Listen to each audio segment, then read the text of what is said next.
So today we're going to be looking at a couple different air pumps, and both of them can do bike tires, balls, cars, trucks, all the way up to 36 psi. Maybe even a little bit more if you want to push it. The first one is by EAFC. It is a rechargeable 4500 milliamp battery inside of here. It does have a flashlight and it has connections. It has a hose you screw onto the end of it, and you can hook it onto a car or a needle for balls or car tires, whatnot. It comes with a USB-C cable to charge it, which is nice. USB-C on everything nowadays should be the standard. It also comes with a car adapter in case you have a low tire and the battery is dead in the pump, which is also nice. Pretty long cable. I think you'd be able to reach all 4 tires in your car. The next is the big boy, the DeWalt. This also comes with all the same things, except it has storage for everything on it. It has a hose for filling up like air mattresses and whatnot. It has storage on this end that you can open up, and it has the cigarette adapter right there for it, which is nice. The hose is a little bit longer, which isn't that big of a deal, but it is something to mention. And the big benefit with this is that you have batteries that you can change out and get different sizes, which is nice. But this is big, and honestly, keeping something like this in your car would be way more handy, and you could just stick it underneath the seat or in the trunk someplace, which is a big plus if it can actually fill up a car tire and not take 2 hours to do it or not have enough juice in the battery to do it. So we're gonna drain the air pressure out of here, and we're gonna run it on this, and we're gonna time it, and we're gonna see exactly how long it takes for this to fill it up, and we're gonna check it, and I'm gonna record it. And we're also going to do the same. We're going to drain it, and I'm going to do the same with the DeWalt air pump too. We'll compare the two, and we'll see which one is faster or slower, or which one I would rather keep in my car. So we'll go ahead and we'll actually go use this piece right here that comes with the EAFC pump to, I can just screw this right onto the tire, and it will drain out the air in the tire. So let's do that.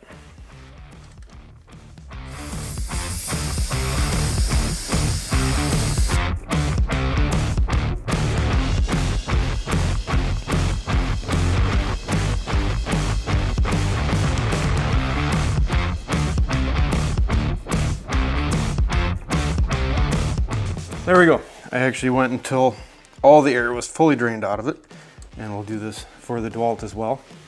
I'm going to set this to 35 psi, and we're going to start this and see exactly how long it takes to go and actually stop. When you set this at 35 psi, it has a sensor inside of there, and it will shut off as soon as it reaches the 35 psi. The DeWalt also has that as well. So the orange end screws in, screw it in until it's tight, and then we'll thread it on here. So once we have it all hooked up, we will hold this down for about 3 seconds, and it'll turn on.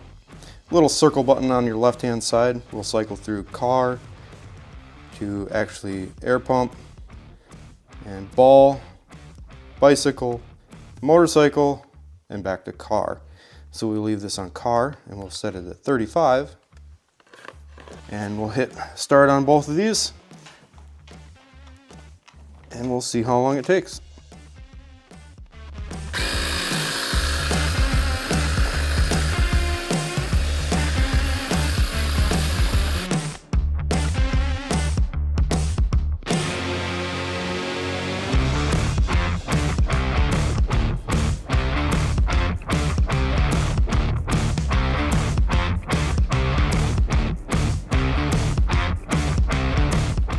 So there we go. 15 minutes, go from 0 up to 35, which isn't great, but you know what, if you're stuck alongside the road, it's gonna be nice.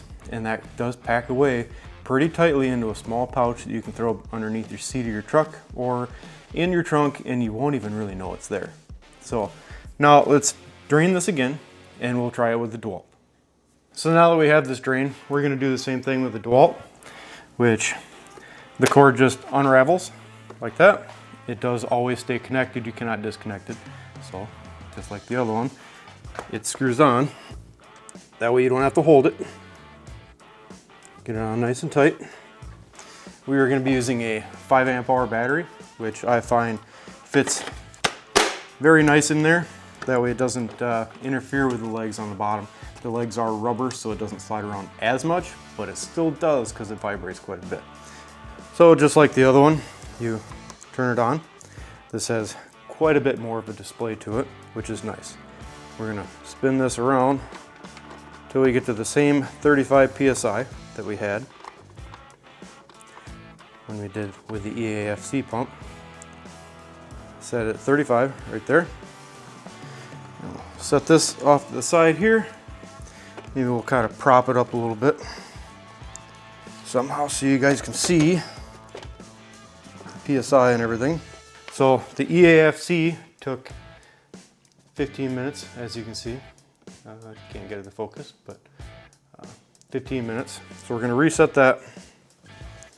Set that right there so you can see it. And we're gonna start them both at the same time. I am fully expecting this one to beat the other one, but we'll see.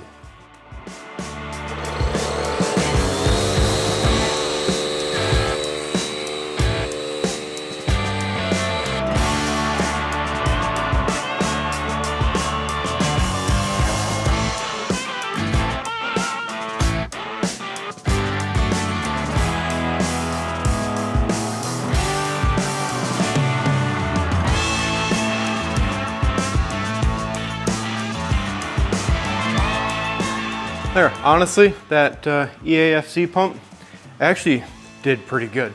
If I'm stuck alongside the road, I am definitely gonna keep this in my trunk or in the back seat, underneath the seat of my truck. Because you know what, if I'm out in the middle of nowhere and I'm noticing I'm starting to lose air pressure in my tire, I'm gonna need something like this just so that I can get to the gas station or the repair shop. And honestly, this is faster, and it's probably nice to have the interchangeable battery, but it's big, it's kind of bulky. Around the house, it's great, but keeping something like this underneath the back seat or in the trunk is gonna be really nice. I'll leave a link in the description to both of these if you guys want to pick these up. This is awesome to have around the house for pumping up bicycle tires or whatnot. Or if your lawnmower is out in the middle of the yard and you need to put some air in it, you don't want to take the air compressor all the way out there. It would be really great.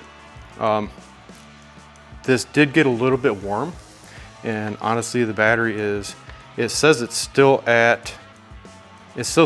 full, which is insane considering how long that took, 15 minutes, and it took 9 minutes to get to 23 PSI and just another 6 minutes to finish that off up to 35, which isn't bad.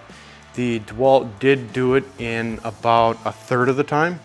It took 2 minutes and 55 seconds to get to 23 PSI, and then another 2 minutes or so to get up to the 35 PSI. So it is quite a bit faster, but it's bigger, bulkier, and doesn't fit underneath your back seat like this. So if you guys are looking to pick something up to keep as an emergency kit in your vehicle, I'd recommend this. I'm gonna keep it, and I might even buy a second one so we can have one in the truck and one in the car. If you guys enjoyed this video, give it a like and consider subscribing, and I'll catch you in the next video. Later.